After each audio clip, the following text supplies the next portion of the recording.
नमस्कार दोस्तों। मेरा नाम नितिन कुमार आदिवाल है। आज हम वेक्टर बॉर्न डिसीज के बारे में जानेंगे। वेक्टर बॉर्न डिसीज क्या होती है?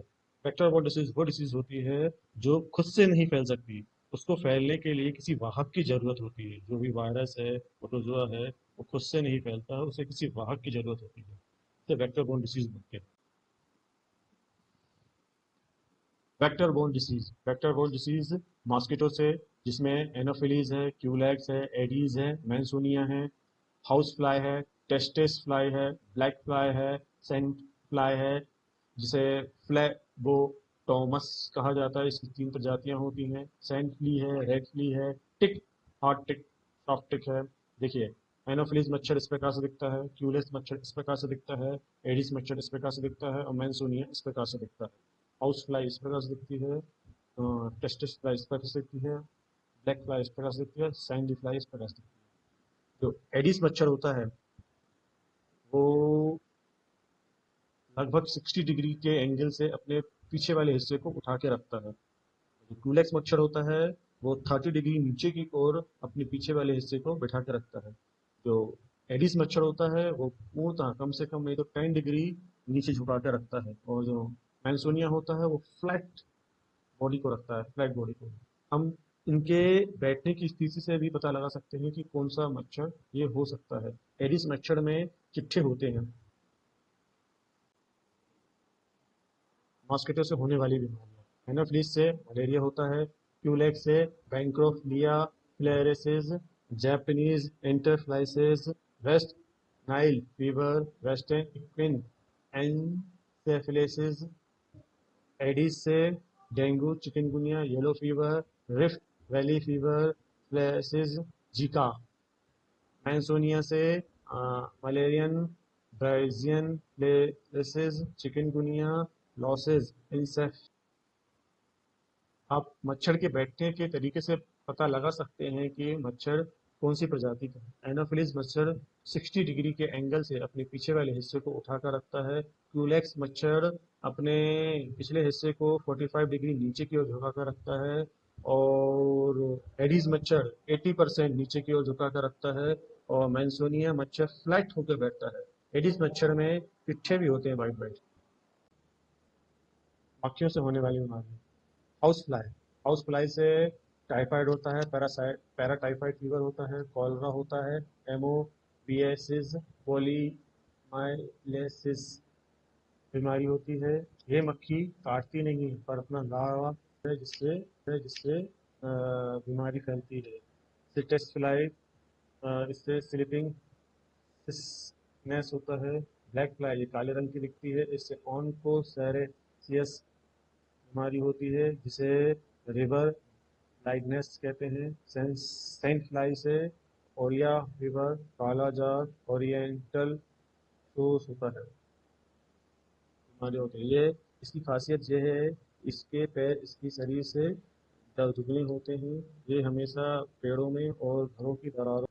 अब हम मच्छरों के बारे में जानेंगे कि मॉस्किटो से क्या क्या। मॉस्किटो की बात करें तो हमने मॉस्किटो के बारे में पीछे बता सके थे। ये एनोफिलिस से और क्यूलेक्स, एडीज और मैंसोनिया, ये 4 प्रकार के मॉस्किटो होते हैं जो मुख्यतः बीमारियां फैलाते हैं। इसके बारे में हमने आपको बता दिया है, इसके डिस्कस कर दिया। ये आपको चार्ट है, आप चार्ट देख के समझ सकते हैं। एनोफिलिस का दूसरा नाम सोफेस्टिकेटेड मॉस्किटो है। क्यूलेक्स का दूसरा नाम न्यूसेंस मॉस्किटो है। और एडीज मच्छर का दूसरा नाम टाइगर मॉस्किटो कहते हैं। एनाफिलीज की फ्लाइंग रेंज 5 किलोमीटर होती है, क्यूलेक्स की फ्लाइंग रेंज सबसे ज़्यादा 11 किलोमीटर होती है और एडिस की 100 मीटर तक होती है। और एनाफिलीज रात को ही काटना पसंद करते हैं, इनकी फाइटिंग प्रोसेस नाइट की होती है। क्यूलेक्स हमेशा मिडनाइट में काटता है और पैरों में काटना पसंद करता है। एडिस मच्छर दिन में काटता है और कभी भी काटने की इच्छा होती है। इसके बाद आता है ये ब्रीडिंग कहाँ करते हैं, तो एनाफिलीज ब्रीडिंग साफ पानी में करता है, क्यूलेक्स टटी गंदे पानी में करता है, एडीज आर्टिफिशियल कलेक्ट पानी में, जैसे बाल्टी हो गया, टायर्स हो गया, टंकीज हो गया, बॉटल्स हो गया, उसमें करता है। मैंसोनिया ये है जो एक तो प्लांट नहीं होते, पानी में रखने वाले प्लांट होते हैं, इसमें ये अंडे अंडे देना पसंद करता है। उनकी एनोफिलीज, क्यूलेक्स, एडीज और मैंसोनिया के एग्स कैसे होते हैं? एनोफिलीज के एग सिंगल्स होते हैं जो एक बोट शेप में रहते हैं। ये देखिए बोट शेप में दिख रहा है। क्यूलेक्स ये गुच्छों में अंडे देता है, और एडीज भी सिंगल अंडे देता है, पर इसमें बोट्स नहीं होती है। देखिए इसमें बोट्स दिख रही है, इसमें बोट्स नहीं होती है। और मैंसोनिया स्टार रूप में अपने अंडे देता है गुच्छों में, जो वाटर प्लांट होते हैं उनके नीचे तरफ देता है स्टार रूप में। और एनोफिलीज होता है उसका लार्वा पानी में पैरेलल होता है। क्यूलेक्स का लार्वा एक परपेंडिकुलर बनाता है, एक एंगल का शेप में रहता है, जिसकी साइफोन लंबी होती है। एडिस का परपेंडिकुलर ही बनाता है, पर इसकी साइफोन छोटी होती है। मैंसोनिया जो पानी वाले पेड़ होते हैं उनकी जड़ों में एक परपेंडिकुलर बनाकर रहता है। आप उनके अंडों से और या फिर उनके लार्वा से आप इनको पहचान सकते हैं। मच्छरों की पहचान पिपास से कैसे की जाती है? एनोफिलीज का पिपास में जो उसकी साइफोन होती है वो दबी हुई होती है। क्यूरेक्स की साइफोन थोड़ी लंबी रहती है, और एडीज की जो साइफोन है वो और लंबी होती है। और मैंसोनिया तो जड़ में रहता है, वो क्लियर मालूम पड़ जाएगा। इसके अलावा एडिस मच्छर में देखिए इंक्लाइंट एंगल बनाकर बैठता है, और ये थोड़ा सा हंच बैक करके बैठता है। उसके बाद एडीज मच्छरों को तो आप जानते ही हैं, काले सफ़ेद चिट्ठे होते हैं। उसके बाद ये मैंसोनिया है, ये स्पेकलिंग बना के, मतलब फ्लैट टाइप से रहता है, अलग ही समझ में आ जाएगा ये इस टाइप से। एडीज एसेप्टी इंटेक्स, इससे हम ये मालूम कर सकते हैं कि कितने एरिया में कितने डेंगू फैले हुए हैं। पहले हम उन घरों का पता लगाते हैं जिन घरों में एडीज के मच्छर फैले हुए हैं। उसके बाद हमने कितने घर को चेक किए हैं, उसके हिसाब से हम रेशियो निकाल सकते हैं कि उस रेशियो के हिसाब से कितने एरिया में डेंगू के मच्छर। मॉस्किटो की लाइफ साइकिल कितनी होती है? एक की 1 से 2 दिन होती है। लार्वा की 5 से 7 दिन होती है। प्यूपास की 1 से 2 दिन होती है। एडल्ट की 2 हफ्ते 14 दिन होती है। ये पूरा साइकिल 3 हफ्ते का होता है। और एक से एडल्ट तक की बात करें 7 से 10 दिनों में होता है। पूरा लाइफ स्टाइल 8 से 34 दिन की होती है। तो ये डिपेंड करती है कि उधर का टेम्परेचर और ह्यूमिडिटी एटमॉस्फेयर कैसा। मॉस्किटो की हैबिट्स क्या क्या होती हैं? जो मेल मच्छर होते हैं वो पेड़ पत्ते फूल पौधे का रस पीकर ही जी लेते हैं, लेकिन जो मादा मॉस्किटो होते हैं उन्हें 2 या 3 दिन में खून की आवश्यकता होती है। वही हमेशा काटती है, वही बीमारी फैलाती है। और एंथोफेनिक क्या होता है? एंथोफेनिक जो मनुष्य को काटते हैं मच्छर। और जुफेनिक जुफेलिक क्या होता है? जो एनिमल को काटते हैं। इनकी टाइमिंग इवनिंग और नाइट में ही होती है। हैबिट्स में देखा जाए तो कुछ मच्छर इंडोफिया होते हैं जो घर के अंदर होते हैं, कुछ मच्छर जो एक्सोफिया होते हैं जो घर के बाहर होते हैं। अब हम इंसेक्टिसाइड के बारे में जानेंगे कि इंसेक्टिसाइड कौन कौन से होते हैं।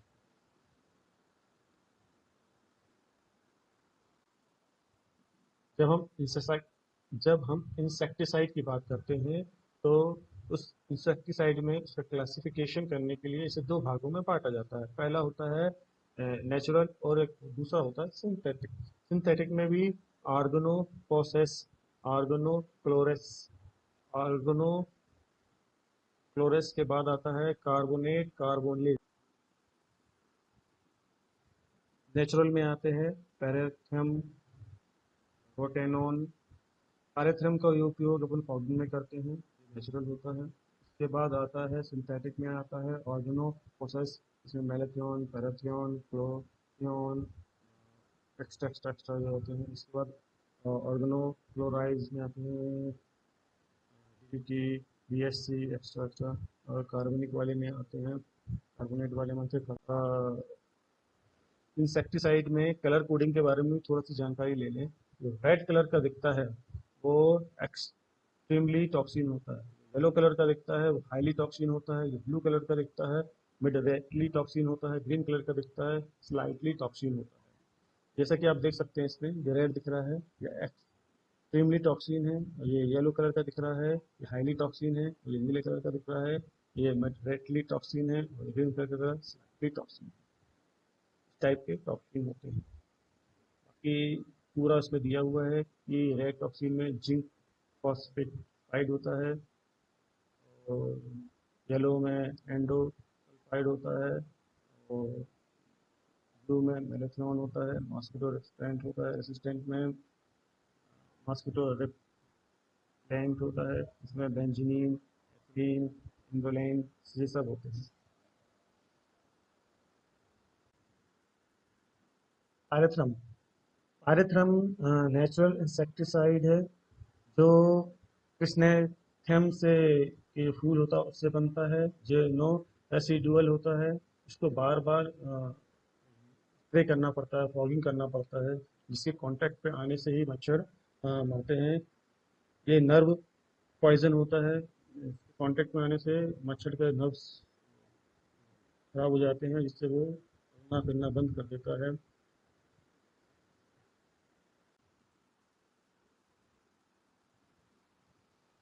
मेलेथ्रॉन, अधिकांशतः इसका ही उपयोग स्प्रे के लिए किया जाता है क्योंकि ये लेस टॉक्सिन होता है मैनों के लिए, लेकिन मॉस्किटो के लिए मोस्ट टॉक्सिन होता है। ये मानवों के लिए सेफ होता है, इसलिए इसका उपयोग अधिक किया जाता है। इसका यूज़ यदि बिना बारिश के पानी लगे ये दीवारों की सरफेस में 3 मंथ तक चल सकता है। इसका यूज़ 100 से 200 मिलीग्राम पर स्क्वायर फीट के हिसाब से पैंथियम का भी यूज़ किया जा सकता है मेलेथिओन की जगह पर। ये भी एक स्प्रे के रूप में HCl का भी उपयोग।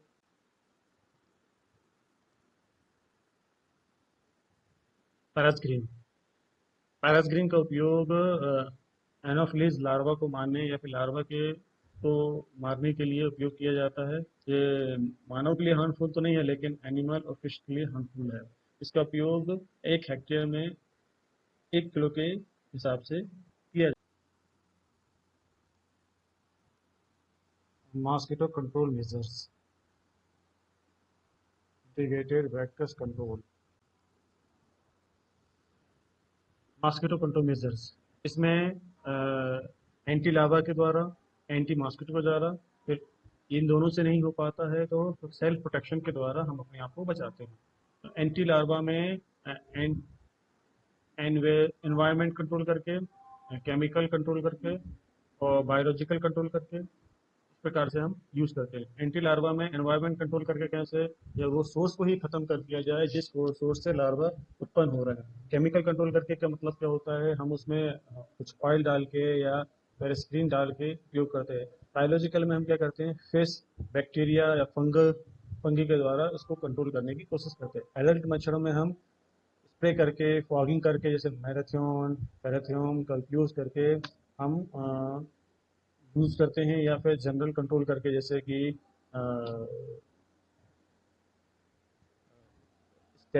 स्टेरलाइजमेंट टेक्निक्स का उपयोग करके, सेक्सुअल डिसऑर्डर करके, इस टाइप से हम यूज करते हैं। और उसके अलावा प्रोटेक्टिंग अगेंस्ट सेल्फ पे से प्रोटेक्ट करके, स्क्रीनिंग करके, और मॉस्किटो नेट के द्वारा हम उसको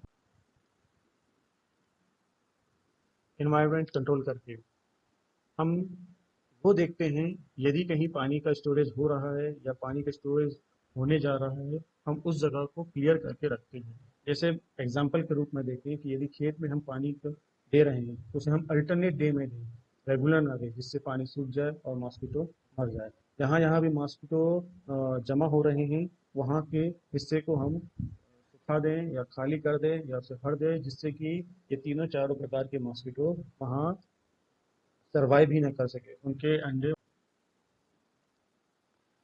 बायोलॉजिकल कंट्रोल, फिश के द्वारा, बैक्टीरिया के द्वारा, फंगल के द्वारा, पेटेनॉल मॉस्किटो के द्वारा।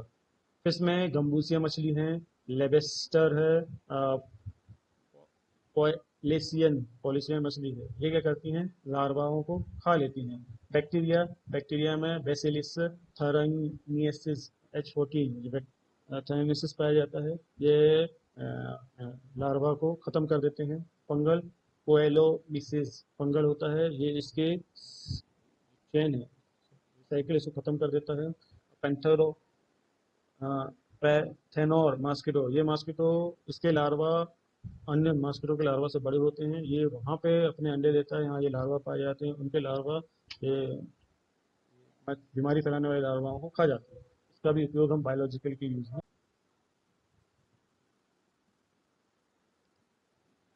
अब यदि क्या होता है, लार्वा यदि खत्म नहीं हुए हैं तो फिर एडल्ट मॉस्किटो को खत्म करने के लिए हम स्प्रे करते हैं। आजकल डीडीटी का यूज तो बंद हो गया है, लेकिन एलेथ्रॉन, लिंफेंस, बीएचएस, बीएचसी का इस्तेमाल आज भी होता है। एलेथ्रॉन का इस्तेमाल फॉगिंग के लिए उपयोग होता है। और जैसे जनरल कंट्रोलिंग के लिए उनके मेल टेक्नोलॉजी को मॉस्किटो को खत्म कर दिया जाता है। और भी अन्य टेक्नोलॉजी है इसका उपयोग करके मॉस्किटो के जेंडर को, उसके ग्रोथ को, जैसा कि पिछली स्लाइड में बताया गया है, स्प्रे करके हम नॉर्मली आजकल मेलाथ्योन का उपयोग अधिक करते हैं और बीएचएससी का इस्तेमाल करते हैं, स्प्रेइंग का इस्तेमाल, फॉगिंग का इस्तेमाल करते हैं, पैराथ्योन का इस्तेमाल करते हैं। और उनके